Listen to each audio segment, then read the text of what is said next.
Hi everyone, let's go over my bullish and bearish Elliott wave scenarios on Bitcoin, starting on the weekly time frame with the bullish scenario where we're looking for a 5-wave impulsive structure to the upside.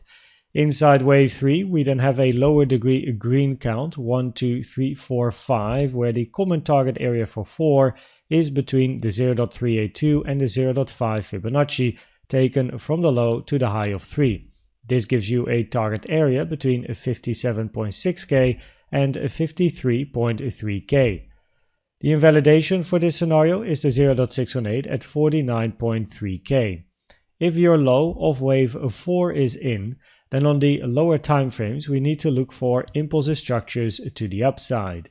Here we have a impulse 1, 2, 3 looking for 4 and then a 5 to the upside, with the invalidation being the high of wave 1, because in an impulse you don't want to see overlap between a wave 1 and a wave 4 at 65.5k. The target for your wave 5 is between the 1.236 and the 0.618, giving you a target area between 73.3k and 75.8k.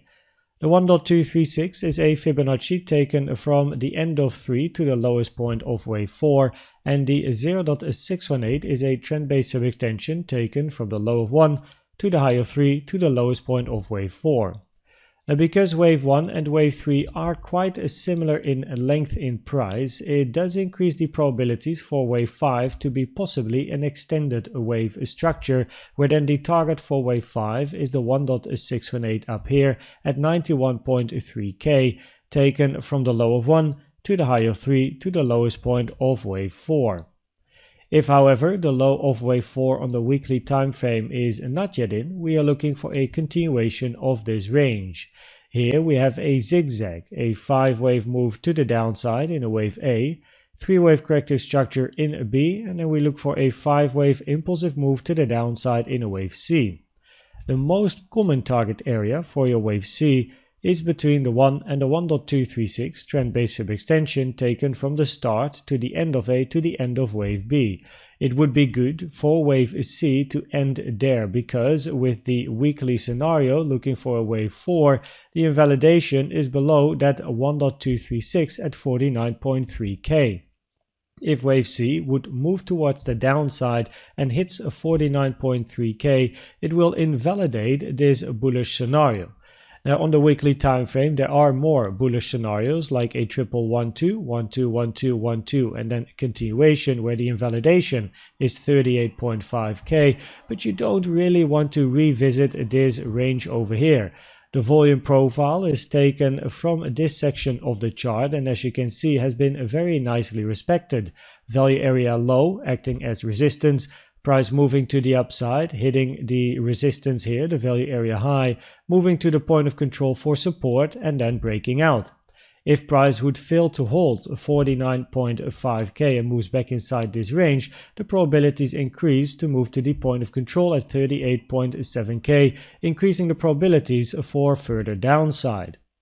On the logarithmic weekly chart, we also have this channel here, taken from the low to 24k to the first time touching 30k. As you can see, also this one is very nicely respected. Price moving to the upside, hovering on top of the midline, moving to the upper trend line, midline again, and then breaking out with a little weekly order block, and currently retested the channel. If price fails to hold the upper trend line, the probabilities increase to move towards the midline, and if this doesn't hold, probabilities increase to move to the lower trend line of this channel. Looking at the CVD divergences on the 15-minute time frame, then we do have some bullish and bearish CVD divergences locally. A higher low in price, a lower low on the CVD, a bullish CVD divergence where the target is this high. However, locally we can see bearish CVD divergences building. Lower high on price, higher high on the CVD, and also here lower high on price, higher high on the CVD. You can see it over here where we do have the bullish CVD divergence. If I zoom out, higher low in price, lower low on yellow. Also locally, by the way, over here, higher low in price, lower low on yellow. But at the same time, there's also bearish CVD divergences. Lower high on price, higher high on the CVD. Bearish CVD divergence, which already played out because price took this low.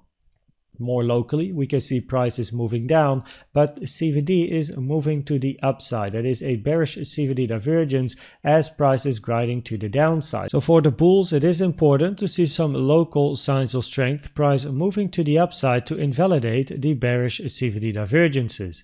On the 1 hour time frame, we also still have this bullish divergence here, higher low in price, lower low on the CVD, where the target is this high here at 70.6k. We also have some news today, Tuesday, June 4th, 4 p.m. Central European time, so make sure you trade safe around this hour. And if we then look at the probabilities of the different scenarios, then as it stands, the probabilities on the weekly are higher for the bullish scenarios compared to bearish scenarios. And on the 4 hour chart, the probabilities are higher for bullish scenarios as well, until 66.6k is hit. If price moves towards the downside and hits this low, it will increase the probabilities for bearish scenarios. Of course, if already earlier we see strong signs of weakness, the probabilities might change, but that is at the moment not yet the case.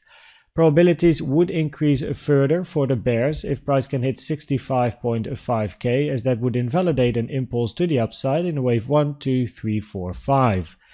I hope that this video was helpful or valuable to you. Please check out the most recent educational video I've made about the best trading indicator you can use in my opinion, which is the CVD. And for now, thanks for watching and subscribing, and I'd like to see you at the next one. Bye bye.